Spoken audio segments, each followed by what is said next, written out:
Hello, everyone. Welcome to the first episode of the Sky Multi-Asset Finance. We are here, myself being Eminence Greece on the Discord, and I'm here with Beam to discuss a paper called The Inherent Hierarchy of Money by an author with the last name of Merling. This is an important, I think, first step in trying to collectively understand the politics of money, the political situation that we reside in with the different levels of credit and debt. And this is relevant for the purposes of crypto generally because we are in a milieu that is responding to and reacting to, and also trying to escape from the problems that we see in political money institutions, such as the Federal Reserve or the European Central Bank. This paper in particular, I think, is a good start because it's very broad. First of all, it's short, 14, 15 pages. Second of all, it's very blunt with what it's trying to do. And the name of the game for this is that there is a hierarchy with money. Some things are more money than others. These different levels of the money system have different priorities and react in different ways and talk to each other in different ways. Credits to some are debts to others and things of that nature. So I think it's important that we start with something like this to understand not only how it's political and how money and different levels of money are related to each other, but also what the market is and who the dealer is and who is paying the price for the market. Before we go on any further, Beam, did you have anything you wanted to say regarding the paper, your thoughts on the paper, your hopes for the project? Well, for the paper is, you're right. It's very straightforward. It gets to the point of, its objective of what it's really trying to, tell the reader. And I do think, because, you go through a 1 year, 2 year, maybe 10, 20 year journey through the, economic or financial system. This paper summed up a huge amount very quickly for me. And furthermore, it allowed me to understand more concepts than I even ever thought of. So I think this paper is a no-brainer for anyone who is trying to get into the economic philosophy or just understanding the economic system we live in. But furthermore, a lot of different properties in this paper actually corresponded with crypto. And we'll get into that later. But honestly, it's an amazing paper. Yeah, I'm glad. And I think just on a high level, what the paper is trying to explain is how some things are closer to what money is than others, and how money is inherently hierarchical on a social and economic level. There has to be some sort of production and reproduction of money happening at all times. And there's, Bitcoin and crypto come into this because whether they're good stores of value or good stores of form of or good forms of exchange or something that it's a thing that we need to figure out, right? And so an easy question to start with, like, what is money? It's a unit of account, means of exchange, and a store of value. But up until very recently, these are all operated different. They operated differently. There were coins, there were banknotes, things like this. So this paper is investigating really what happens with the modern monetary system.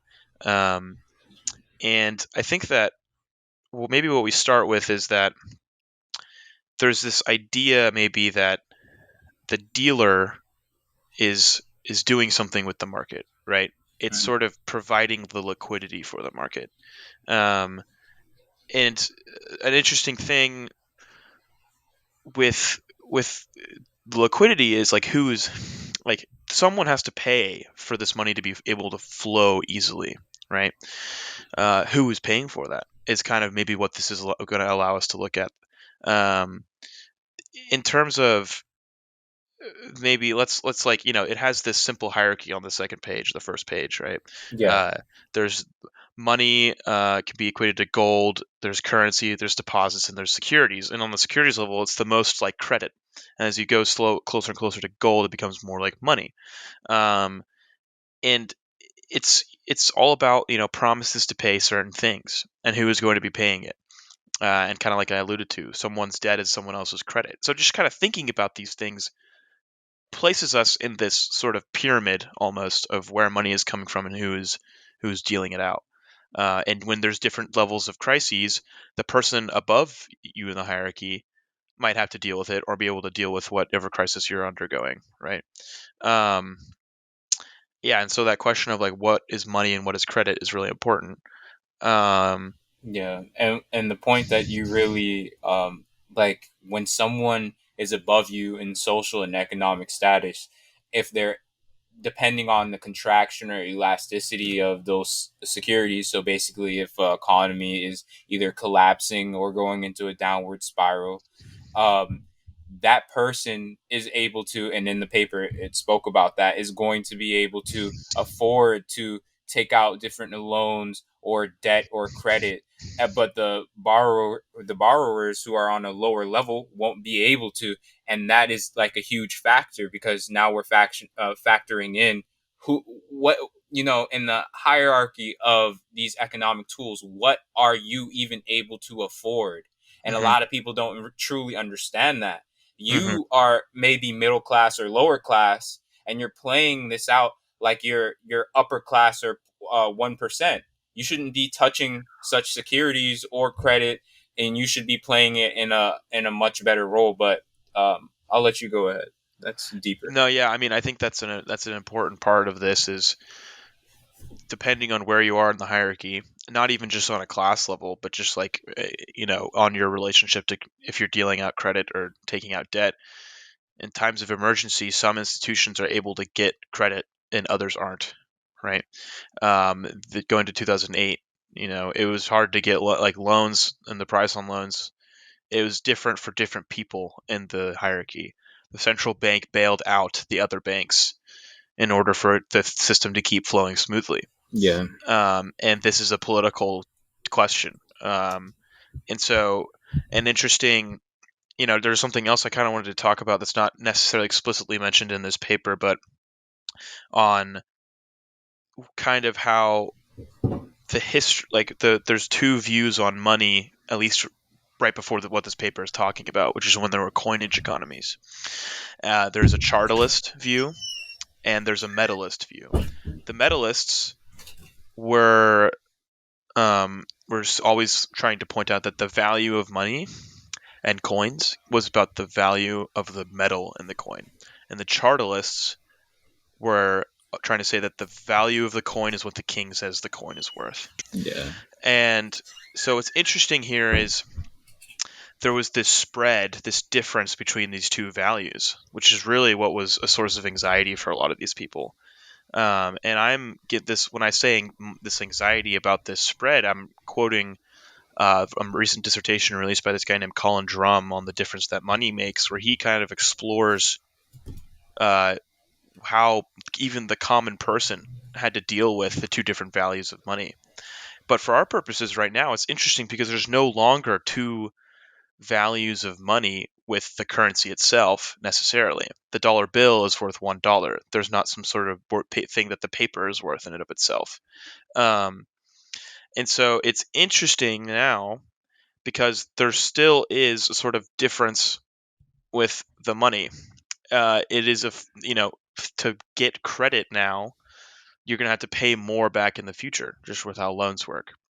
And so there's a price for, like I've been saying, a price for how much money or how you get money right now. Maybe you work and get paid a wage labor, or maybe you take out loans and you're paying for liquidity when you pay back interest. And so there's this interesting question right now within the monetary system of, when we got off the gold standard, suddenly what is money tied to? And, is there actually scarcity with money?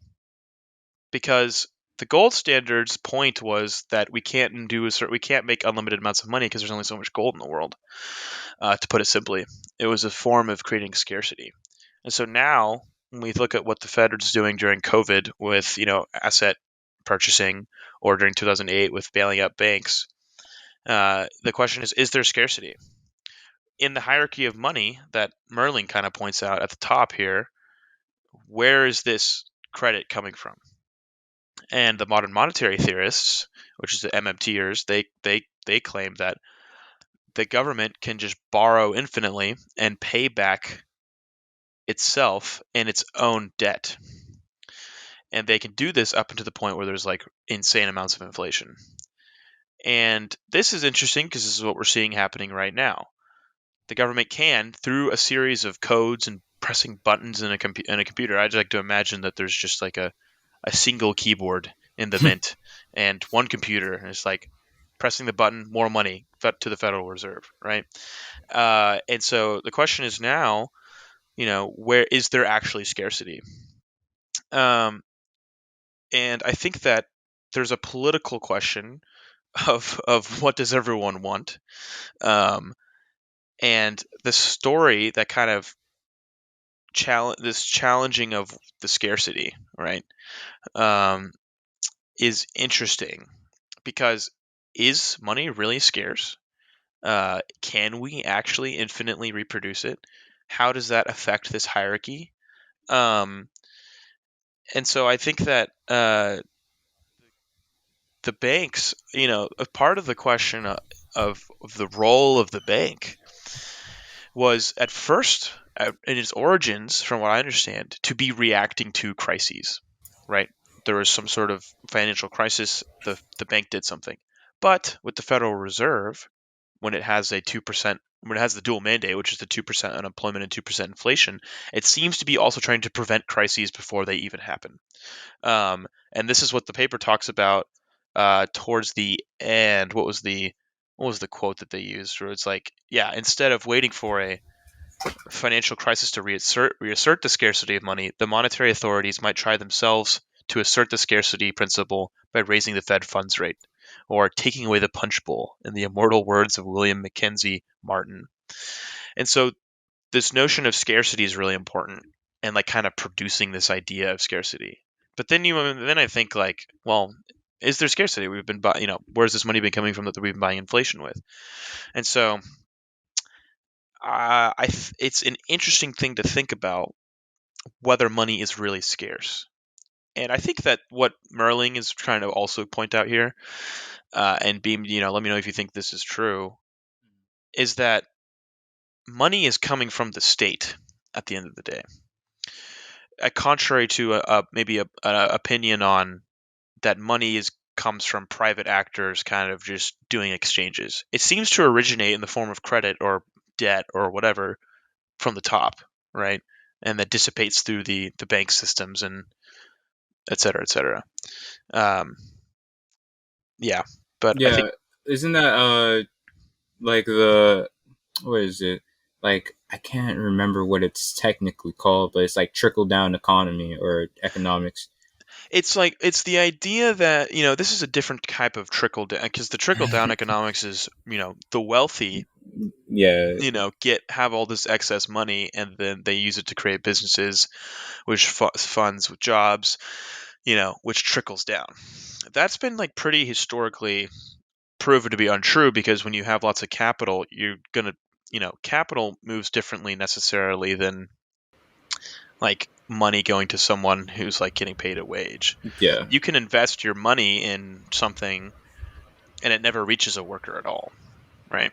yeah, A purely financial asset. But in this case, it's a sort of the rule of money seems to be that it starts somewhere and it has to be ordained by some sovereign, some entity, right? yeah. Um, Central bank a or central so. bank. Yeah, Yeah, exactly. Um, and so, I'm thinking, there's an interesting, I'm gonna read this on page 13. This quote: "Best, therefore, to emphasize more generally that the central bank deliberately intervenes in any number of ways in the dynamic process driving the fluctuation of the hierarchy between the extremes of scarcity and elasticity. In doing so, the central bank exploits its position at the top of the hierarchy, i.e., the fact that its own liabilities are more money-like than the liabilities of anything below it."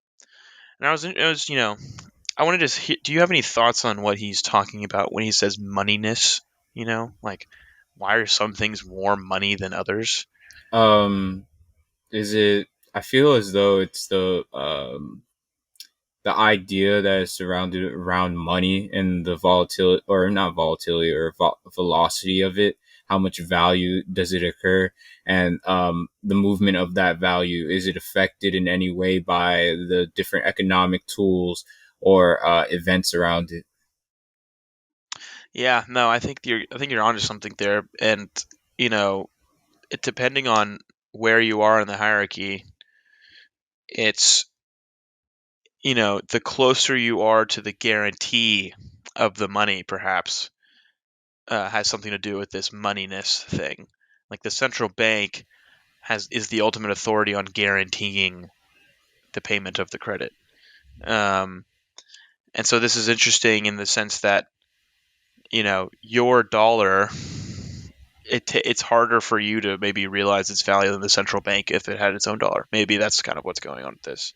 Um, but going back to the gold standard question, and maybe now talking about crypto in relation to this hierarchy of money. What is crypto doing?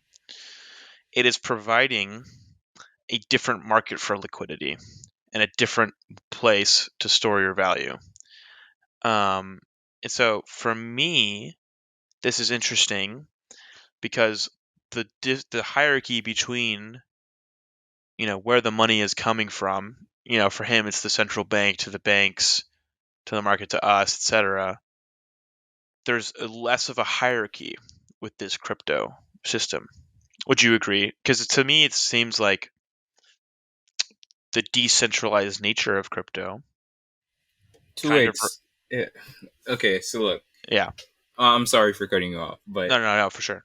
yeah, to a extent it is like that, but as you start to perceive what the I think as though like the moneyness, because it's really the velocity of the money and how far it can travel, and a Mm-hmm. lot of different technologies pose different types of velocity, so it's Mm-hmm. really a question of, rather than who is supporting it, what technologies are backing it to allow such utility to really excel, or allow the velocity of it to continue forward. But honestly, it just seems as though this is, yes, it's a huge pool of liquidity, and it allows liquidity to move forwards, backwards, wherever you may have it, extremely fast. But it's also a huge experiment, as Mm. yeah, because we've seen even with Luna and UST. Mm-hmm. So the Terra ecosystem in general collapsed due to the same thing that the Federal Reserve is doing. The only thing is they run the system, or Yeah. just it's basically just the cash and the recycling of its own liquidity through itself. Mm-hmm. It's like if I or someone else was surviving on salt water or their own urine. You can't do that. Assist, like Yeah. you're bound to die, and Yeah. it's very similar also to the okay, so there's something called algorithmic stablecoins. Okay, Right. regular stablecoins are backed by, usually their backing, so a currency behind them or an asset. So if I were to have a stablecoin that would be the value of $1, I'd back it with multiple dollars or a hard asset that could help that peg.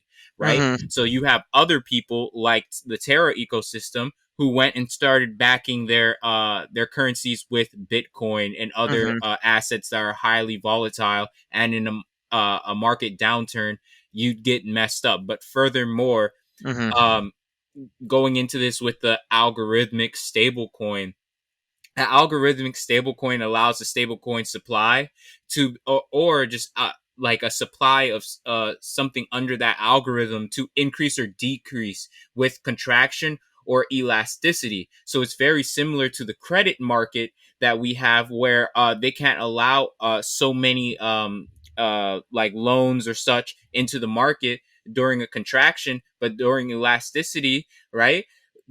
Or just inflation, they start to increase the amount. So Right. what we're having here is something that can do it by itself because it's written into an algorithm, which is pretty insane. We're Yeah. seeing like in real life, we see creditors and people running this, and Mhm. now they're allowing machines to do it or code to run it by itself. So Mhm. this in itself is something that we've never seen before, but it also begs the question, why are they doing it so incorrectly? It is theory, but think about it like this: if that paper explained it so well, gold is the equivocation of Bitcoin. It's literally the Yeah. same thing. It has a very limited supply. You cannot make more of it, right? Mhm. And also, its inheritance or its value to central banks or higher authorities is huge, right? Mhm. Mhm. And that's the thing though, they back their currencies with it and their reserves with it. What Mhm. did Terra decide to do? They decided to back it with Bitcoin instead of either a hard asset, right, such as gold, or at Mhm. least a reserve of dollars. So okay, you have an algorithmic a system that can manage it for you. Okay, that looked successful, but then they went and they chose an asset that is highly depreciative and is not something you should back your currencies with at all. Right. No, yeah, exactly. And I think you raise a really good an interesting point is that the Federal Reserve, kind of what this paper is talking about, Yeah. um, with the question of scarcity, right? And the like you said, you can't drink your own urine indefinitely. You can do it for a little bit, but you can't. You won't be able to survive for long. Yeah. And so, but the Federal Reserve has kind of transcended that in a way, right? Because it can provide liquidity, because it is the ultimate currency in the world right now, to put it simply. Um, and it's kind of like the scarcity has to, for them, be manufactured at certain times and produced at certain times, because otherwise, the political question of why is there inequality would be unanswerable. If why don't we just fund away poverty is the question of, well, now that there's not really scarcity, at least when you need it, when you need to give trillions of dollars to banks, why don't we just do this all the time everywhere? And that political question is interesting because it also, like you're saying, like with crypto, there is a limited amount of Bitcoin, right? Mm-hmm. And there isn't something that is like guaranteeing its value. And so this makes me think, like, what is this question of scarcity with Bitcoin? How does this is this net good for Bitcoin or crypto, right? Is what how does scarcity play a role in this? In terms of maybe a crisis with crypto, will it exacerbate crises? Because in a financial crisis with dollars, more dollars are made to provide not more value but liquidity. Exactly. Yeah. And so what happens in a crypto world in a crisis? Uh, it's a different type of crisis, right? I Uh, mean, the liquidity is basically choked at that point. So yeah. you can't inject any more liquidity unless it's outside. So you would have to think about crypto as if it's like a lake or something of the sort. You have to bring water from another external point or liquidity basically and then dump it inside. The only part is, since it's so secluded off from the financial system, doing such a thing with a large amount is I'm not even sure if it's totally possible. It is possible, but why would someone do such a thing if it's not totally integrated? This is more of a thought experiment rather than something you should really be, how should I say, not very like interested in, but putting it as your top priority. Yeah. Yeah, I mean, it's because I'm thinking of, this Merling paper explaining how,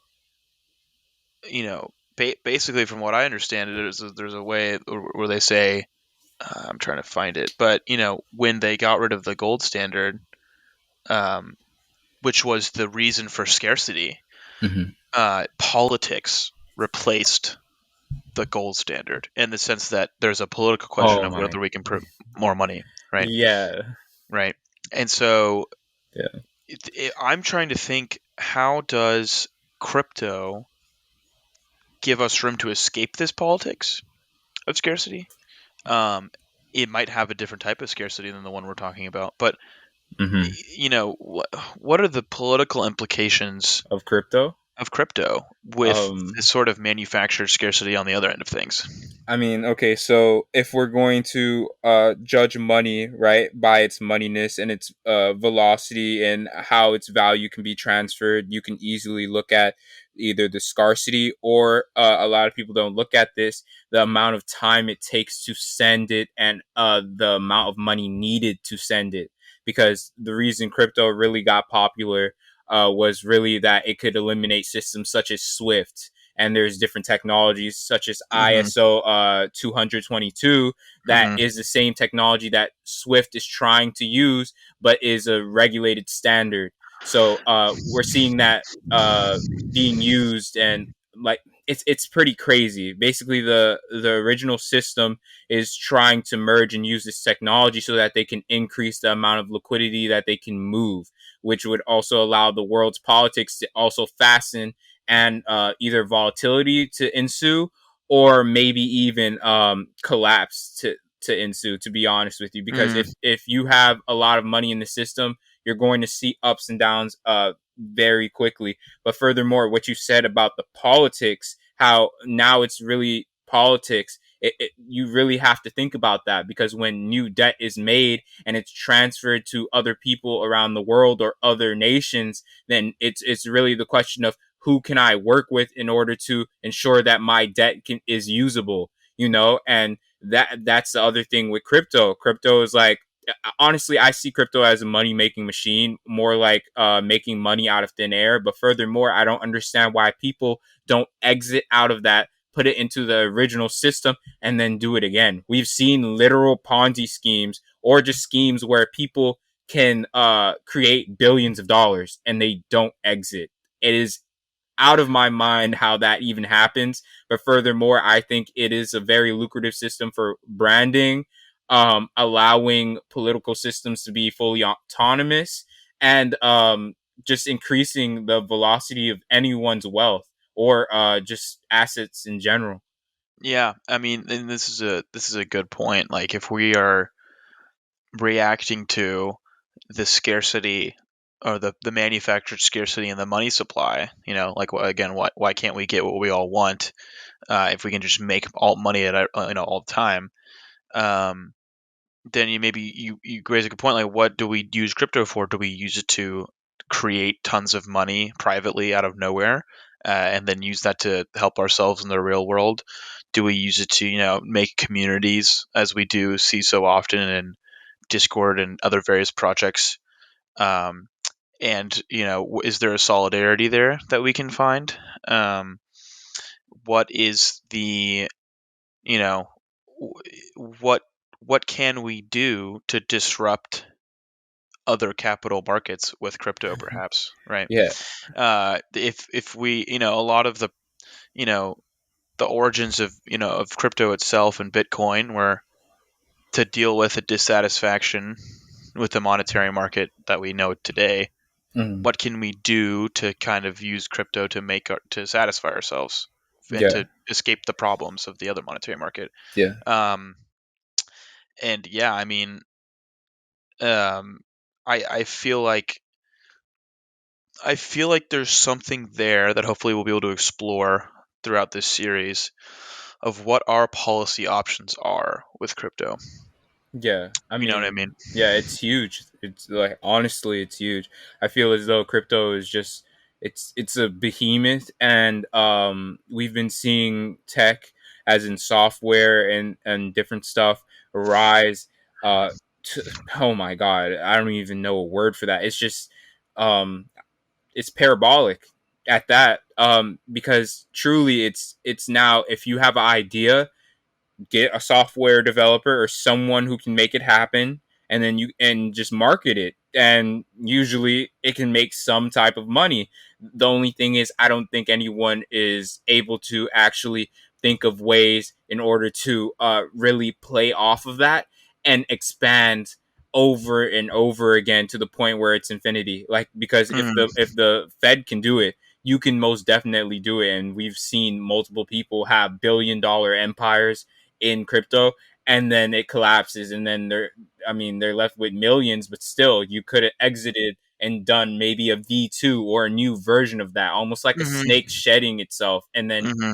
enter a new system. I think one of the ideas of how the government is already using crypto itself is with CBDCs.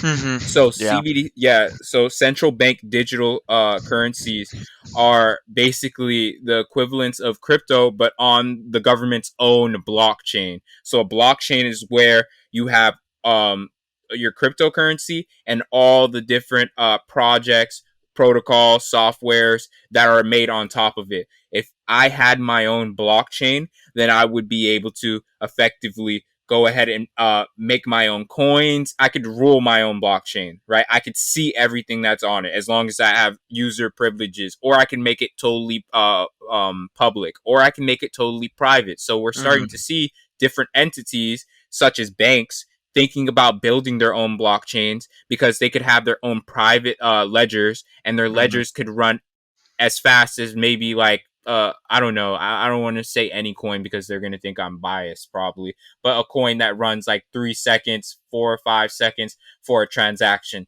extremely fast at the snap of your finger. But furthermore, you have total control. So Right. like places like China, I believe was the first to have their full prototype and of their CBDCs, and I'm not sure if they're fully out of testing yet, but they're pretty like far along the line of to the point where you can have the money on your phone and you don't need an internet connection or anything like that. It's digital and you can literally transfer it to someone else. Furthermore, if someone were to, because this is your system, you can fully control it. If someone were to maybe speed too fast, right? And their account is connected to their license or whatever, you could basically deduct money straight from their account or maybe hold funds. The velocity of money can be controlled instantaneously from that. Yeah. And as we've seen, due to the technology that is here with the Federal Reserve in 2008, I don't think before that, like usually countries have bank runs and the liquidity exits. In 2008, we saw some like a sufficient how would you even call it? Basically, they avoided a bank run. They used They pawns. they Mhm. they promised that the market would continue to exist by creating more money and giving it to the banks that were failing. Uh, Yeah, they they secured the future of the market. They basically were saying, "Here we are, everything's working. Look, money is flowing around perfectly. Everyone's still transacting." Because what is Bitcoin value? How do we value Bitcoin? It's like based on the recent transactions, right? yeah, And so if suddenly everyone stopped transacting, there would be a lot of uncertainty. It's harder to price in the value of Bitcoin if no one's actually transacting it. And mm, so what they were doing is they were basically saying, "Here, there's still money. Everything's working fine. Don't worry yep, about it." You know. hmm Um, and so to your point about just state-run you know digital blockchains. currencies, Yeah, yeah, there's a danger. That danger sounds scary when your access to liquidity is based on like whether you're speeding or not. and yeah, and so there's some interesting implications for what that means politically, what can be done with that. And I think that is an appropriation of the crypto technology that maybe was not its original intent, right? But yeah, and it can get dangerous. But I think that there's interesting ideas for kind of having your own system that is yeah. self-reliant perhaps. And because part of the second part of the crisis in 2008 was that the euro dollar was coming Mm, into question because the euro dollar was supposed to be equivalent to the dollar, but there were twice as many euro dollars as there were dollars. yeah, And so a lot of the world was trading on euro dollars and moving credit around with euro dollars. yeah. And if that crashed, if that value It was broke. kind of it would Yeah, have crashed a lot of the world. So a lot of people that what they don't talk about in 2008, they talk about the housing crisis, but not what the housing crisis caused in a secondary crisis, which was the value of the euro dollar. yeah, Um, And I think this was interesting to me. I mean, what you know, what is does crypto the blockchain itself, it how does it interact with these transactions? Is this a better way of doing something kind of offline in a different currency world? And does this what does crypto avoid that the dollar does not with problems? I What mean, you know? yeah. So, what you stated before, basically, they were allowing the banks to continue in the market to just continue, and I think that was the craziest part.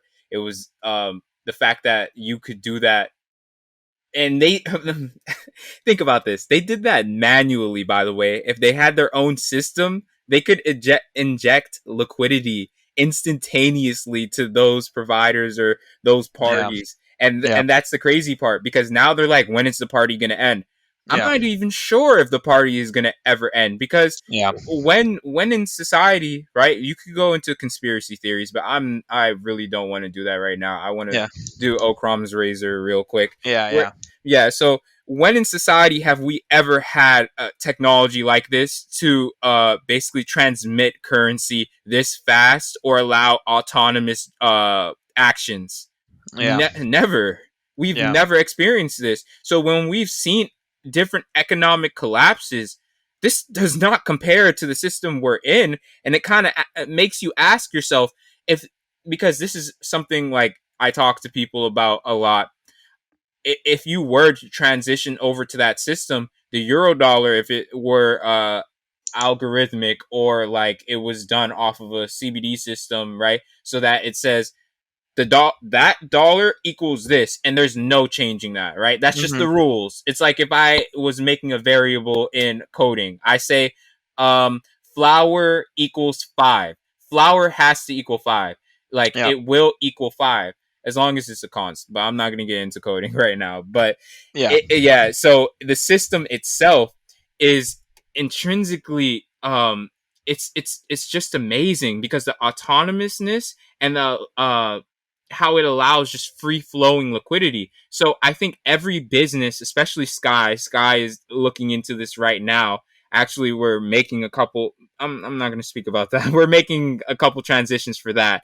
But yeah, every business should look into having their own blockchain, because as of now, there's a couple um, enterprise grade blockchains that would allow you to either send payments to employers instant or employees instantaneously, or allow you to either create, like, how should I say, billing for taxes, or even just have automated maintenance on your own system, checking if and it's cryptographic.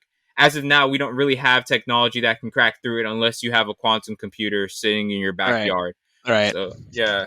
yeah. No, no, no. I mean, I think that the idea of it being a different system on which money flows through is a different type of money, a different currency flows through, Yeah. or a different, whatever value is interesting, and something that I want to, I'm gonna have to parse out on my own is what happens, in what happens to these systems when there's a crisis somewhere else, right? Because part of what this paper was talking about, Hmm. and yeah, you kind of mentioned earlier, was that there's different crises on different levels of the hierarchy, and the level above it is taking care of the crisis below it, right?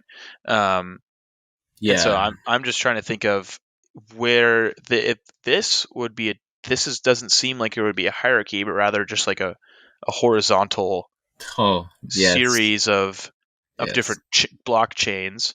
Hmm. And because there's no one providing liquidity or demanding scarcity other than the algorithm, at least in the Bitcoin scenario, you know, how do crises work? And I think that my question is, Hmm. um, at the end of the day, we still see that Bitcoin is and crypto is reacting to the real world. Hopefully as it should, because there's real people using crypto, and they're in the real world, and that makes sense to me. But at what point do we try to insulate it more? At what point do we have to understand that maybe people, when there's a crisis in America financially, that they need to pull money out and have liquidity, right? And that's okay. Um, and things, questions of that nature. So, I'm trying to think about all these issues, juxtaposing it with the hierarchy of money that we see today, Yeah. right? Yeah. I think that the questions you posed are they're quite amazing, because if you really think about it, everything is fully automated and it's almost like a Google search, you know. So a Google search, a lot of the way that you program or the way that you list your sites, a certain site will pop up first, so they call that search engine optimization. Right. So if I were to have a fully autonomous system and I have an algorithm that says that you must pay attention to this and you do this at this time, right? I can take a load off of workers. I can take a load off of a huge amount of things. But furthermore, you're going to find an economy that really pays attention to that thought process of what is the most important optimization. So if you have a product that's optimized for that company or a flow that's optimized for that company, then the automation will technically go straight towards it. And Yeah. it's really getting crazy, because you see different types of things like Ghost in the Shell and stuff, people Yeah. communicating through robots, and hackers being at the highest level of the government. Like, you can't move that hacker. He's state owned or whatever, right? It's going to Hmm. get to the point where people need to understand, what does his autonomous system need? What does it do? How can I speak to it correctly? Speak is just, I'm using a euphemism. It's more like, Right. how can I program to really get his algorithm to understand mine or want mine? And Right. that's the crazy part. We're hitting a point where they can keep this system going forever, and the amount of metas, so the amount of new ways of thinking, are increasing dramatically, almost to the point where we have to understand what is liquidity. And just like you said, it's not even horizontal it's not even vertical anymore. It's horizontal, because though, just like I spoke about, we need to speak to the autonomous systems. You're going to have to ask the system, oh, can you please send money to me? Can you please do this? It's not really going to be a hierarchy anymore. It's going to be more of a, I really don't know, honestly. Because you hear decentralized, and Yeah. that immediately brings into questions of hierarchy, and maybe something to point out when Merling is talking about the inherent hierarchy. This is on page 9 and 10. He is saying that it's Mhm. not a hierarchy that is imposed from the outside, but rather monetary systems Um, are inevitably hierarchical from the inside by the logic of their internal operations. yeah. He says, eh, at each level of the hierarchy, the different institutions act as market makers, exchanging credit for money, and vice versa. And so he kind of goes into talk about the different types of dealers, security dealers, bankers, Oh etc. my God. And so That's crazy. so it's like, what happens with this, This but system. there's Yeah. no, yeah, so this system is a hierarchy because there's different people providing different types of credit and debt and whatnot. What happens in Bitcoin where it's on a block, or in crypto when it's on a blockchain, and there's not, because we still see, though, Hmm. different places in the crypto world, maybe leveraging out Hmm. different types of assets, or Hmm. cryptos. Yeah. Is there still going to be different levels of people providing different types of credit? Um, Hmm. is it a level? Is it another level? Is this changing the topography, like I said, to be more horizontal? Are they just adjacent to each other? At some point, will there be an ultimate provider, or a main provider of crypto debt, if you will? Yeah. And so at that point, if there is someone that becomes like, has a monopoly on being the dealer, you know what I Yeah. mean? How does that work? And but then again, thinking of how Bitcoin operates, and like, there's only so much to be mined. uh how does this change things? Because his Yeah. whole paper, again, for the say again, is based on how we produce scarcity, Hmm. and to deal with elastic problems and elasticity and whatnot, and vice versa. uh I don't know. So it's like, how I want to think about how does crypto interact with what he's calling the inherent hierarchy in terms of the different levels of people providing different types of credit. Yeah. Would that happen in a crypto world? You know? So yeah. That's crazy because what I spoke about, like the autonomousness, that would basically take up the spot of the political hierarchy, and it's Hmm. basically the system, or I mean, whoever is directing it would, and I feel as though that is going to change, like who is directing it. That is going to be where you would divert your eyes to, where the liquidity would be flowing.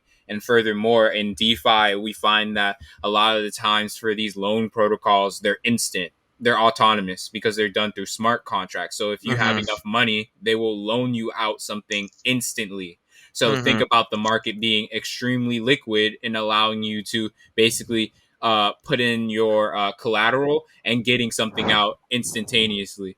It would be insane in the real market. Like think about Bank of America, Navy Federal, someone huge doing that instantaneously. And we already see a couple banks trying to do that furthermore right now. So it really asks, you have to ask yourself, okay, if gold is the reserve, and it stays the reserve, when the system transitions over to CBDCs, um, will gold back the CBDCs? Because through the blockchain, you can make that happen algorithmically, or just pegging it.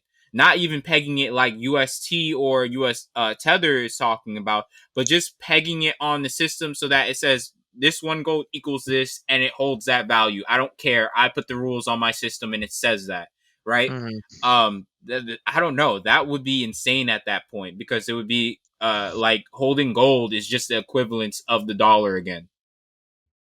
Right. I mean, yeah, and these are the questions that we kind of have to ask ourselves um, when interacting with, or dealing with like getting credit from other parts of crypto or transacting in general. Because what I'm understanding is it within a blockchain, Mm-hmm.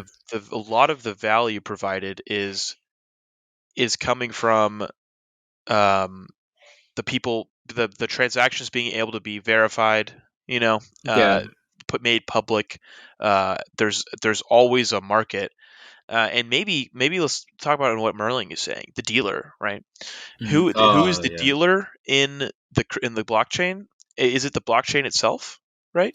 Um, Kind of. you know what I mean? Yeah. Like, Yeah, what do like you think about that? the blockchain, I would say the blockchain is to an extent, because now we're getting to the point where the SEC is bumping their heads with people who are like technically have securities. Yeah. So maybe if I own Ethereum and I own the blockchain and it's under my company, then that's technically a security, which I kind of agree it's or I disagree that it's not. But Hmm. it would technically be the liquidity providers, not really the blockchain, because nowadays we're seeing everyone go with that idea of decentralization. Decentralization is like it's more of a cult and tribalism, the idea of decentralization, to be honest with you. But who would be king is the person with liquidity, because we see Yeah. a lot of people with liquidity opening different protocols because they can buy programmers, they can buy marketers, all of that, and they can open up multiple different places of providing liquidity. And Mm, furthermore, after doing such, they can gain a huge amount from multiple or hundreds of people collateralizing on their protocol. So Yeah. is this to say that there is a hierarchy in the blockchain system, in the blockchain ecosphere, right? Oh Uh, wow.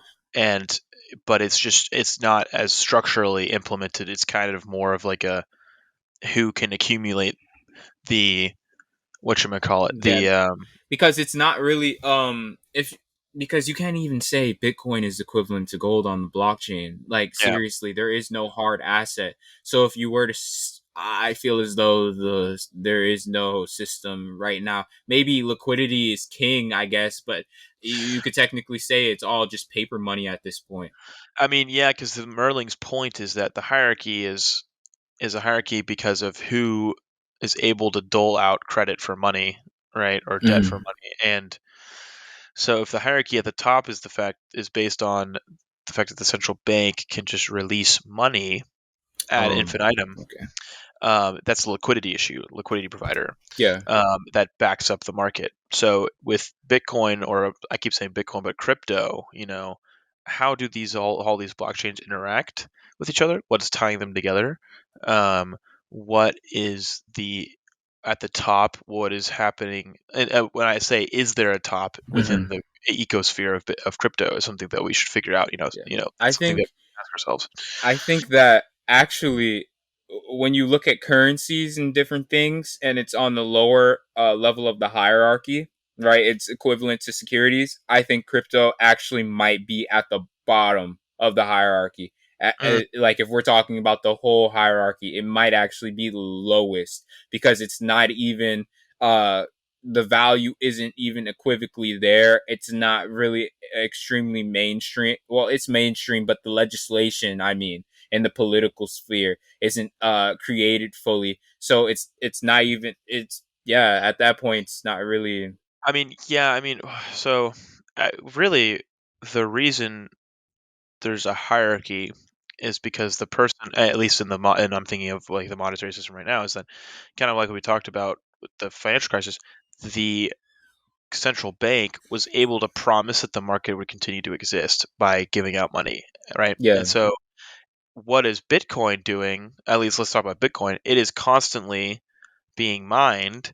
It will be being mined for a long time. Yeah. Uh, it, how is will the market of Bitcoin continue to exist uh, for forever? Is and a question. and that's the thing where like the pools of money or liquidity enter each section, like the central bank to the bank to the private equity. Well, guess who's investing into Bitcoin and stuff like that? I'm pretty sure it's not banks or central banks. It's private equity. So Mhm, that's why I put it at the bottom. So if liquidity runs out, you'll see liquidity dry up on Bitcoin too, because I mean, Bitcoin was made in the inception of the bottom of the 2008 crisis. mhm, And as the Dow Jones index or the other indexes flew to the top, so has Bitcoin. And so if we see mhm. the index stall out, we might see Bitcoin or the whole cryptocurrency market stall out also. So yeah, Yeah, I mean, I don't know if it's because if you're putting it at the bottom of the sort of hierarchy, then it's like I feel like it operates in a different realm, yeah, I you do. know, Yeah, exactly. because you put it at the bottom, you're just relegating it to like the market, right? Crypto is just a part of the market that is going to be reacting to monetary problems, you know, um, and when crypto like is creating itself and kind of establishing itself, and people are doing projects within it, Hmm. that will that be insulating it from problems of monetary economy? Is it, there's still even the material question of, where are the mining rigs? Where is the crypto physically being stored, like on a data storage level? Where are the Yeah, cords? the Where's the electricity going? servers. The Yeah, servers. So that's also a thing in the world that you have to think about too, in terms of data center costs, etc. Um, I don't know. I don't yeah. know how insulated Crypto is. Bitcoin, yeah, crypto is, and so, but I think that there's something about it that might be escaping some of the problems. Like Yeah, you said, people leverage up, or not leverage, but they, billions of dollars are created from nothing. yeah. How's that possible? And so it's Um. like So there. it's either money in the system already being driven to that product, Mhm. or money from somewhere else outside the system being drawn in. But man, further. Oh my God, what you said was wow. Um.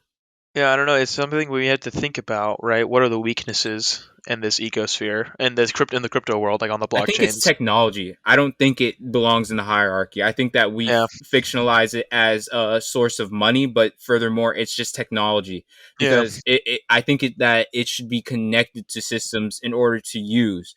yeah, I don't think it should be monetized in such a yeah, way.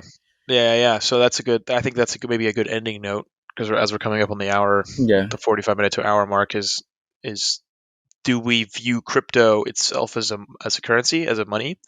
If so, does it fall prey to the problems that of scarcity that Merlin kind of talks about in the hierarchy? Is it, if it's not valued based on its ability to be a currency, right?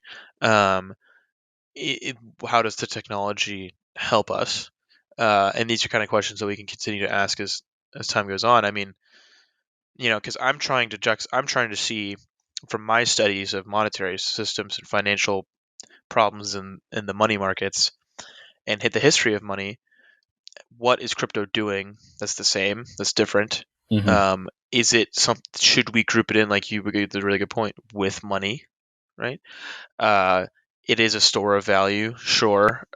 It's a means of exchange. The blockchain's a means of exchange, but maybe Bitcoin is itself not a means of exchange. What's Like the it difference was, there? yeah, it was created because the ledger itself Yeah, was decentralized, and it can be spread out throughout the world, so it's not just stuck in one place, or you need wires and banks to connect, yeah, because that's how they used to do it. But I definitely think that people are fixating on the idea of monetizing it way too much when there is so much technology to use and yeah, incorporate into the original system. yeah. I mean, I think it's there's questions of if there's all these different currencies happening, what are they commensurate to? Like, how do you compare Bitcoin to Dogecoin? Is that useful, to speak Hmm. about it in terms of each other? Things like that. Like, because maybe I'm making broad strokes and you're more initiated into the world of crypto projects than I am. But when I say that there's multiple parts of the crypto world, there is the potential for a currency with Bitcoin. There's the potential for technology and communication with the blockchain, and integration with other things. I think that they're all maybe accomplishing different things, um, Yeah. and that they can be used for different things. And so maybe crypto, or maybe Bitcoin, might fall to the problems that Merling raises of scarcity issues, but that doesn't mean that crypto itself suddenly has to be tied in every way to the monetary system of the rest of the world, right? Yeah. Um, so I don't know. Yeah. Yeah. I think that in general the hierarchy of money may not include cryptocurrencies to a certain extent.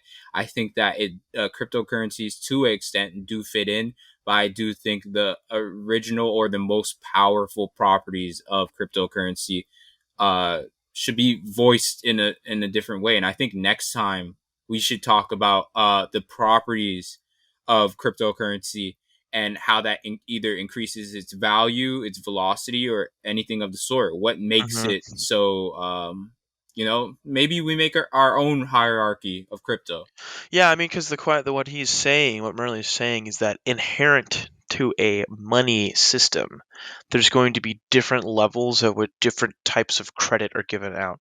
So will we have to formulate our own hierarchy for crypto, right? Within the Yeah, crypto world, within the Bitcoin world, like who's giving leverage here, yeah, who is the lender of last resort yeah. in the crypto world. You That know would what I mean? be very interesting. Yeah, Yeah. So, but because there's the question of the internal hierarchy to crypto, and then how does crypto fit into the hierarchy of monetary systems in general? yeah, Um, and maybe crypto in terms of it's still being pegged to the dollar in a lot of cases, so it's a hard question. But yeah, so I think going forward, something that I would like to be able to talk about, um, is maybe more exploring maybe what our own hierarchy would be within the crypto world. What what what what we might need to do to fix some of the problems, and then also generally maybe exploring, or continuing to explore, just monetary issues in general. I think that scarcity is an interesting topic that we kind of mentioned today. The production of scarcity. hmm, Um, there's other issues too with like asset inflation. Um, the history of money and its relationship with writing is something else that we can explore Oh wow, too. yeah. Um, I think like on my end, I kind of want to um theorize on what technology and money would look like in the future, because I think that a mhm. lot of people would be astonished by what the next big thing in crypto, because we get this like every 3 weeks to maybe a month or two, some new trend comes in crypto and just blows everyone away. So what would be the next trend in a year, 2 years, Yeah, yeah, like, or even in a system with CBDCs, yeah. Like what does the world where crypto is relied upon Yeah, for monetary systems? What does that look like? How does that change the politics of money? Um, exactly. so yeah, I think this is all something that we kind of can look forward to talking about. Yeah. Definitely. Right.